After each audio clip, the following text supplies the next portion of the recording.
Par exemple, ici, vous avez le verbe venir. Donc, pour un verbe régulier, vous allez le conjuguer à la troisième personne du pluriel au présent indicatif. Donc, je viens, tu viens, il vient, nous venons, vous venez, elles viennent. Viennent. Vous enlevez ENT qui est la désinence du présent indicatif. Et vous avez la base qui est donc VIE2N.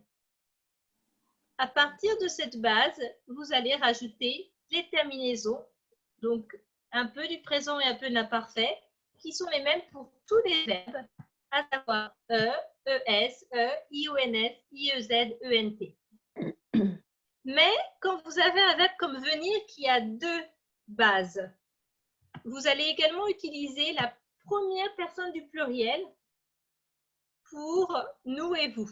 Donc ici, vous pouvez lire nous venons. Vous voyez, il y a une deuxième base. Et donc, la deuxième base sera VEN. Par conséquent, au subjonctif présent, il faut que je vienne, que tu viennes, qu'il vienne, que nous venions, que vous veniez, qu'elle vienne. Mais pour les autres verbes où il y a juste une base, vous prenez toujours la troisième personne du pluriel au présent indicatif. Alors maintenant, on va voir un petit peu l'utilisation. Donc, pourquoi utiliser le subjonctif?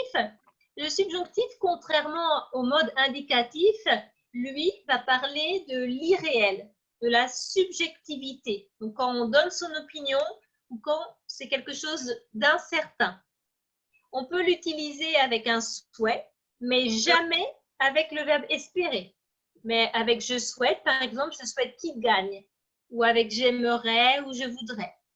Également pour la crainte, pour le doute, pour le regret, pour l'opinion uniquement à la forme négative. Je ne crois pas qu'il ait raison. Mais si c'est à la forme affirmative, ce sera toujours de l'indicatif. Pour le refus, l'obligation, pour le conseil, la proposition. Et donc, il y a quelques conjonctions, bien que, quoique, pour que, etc.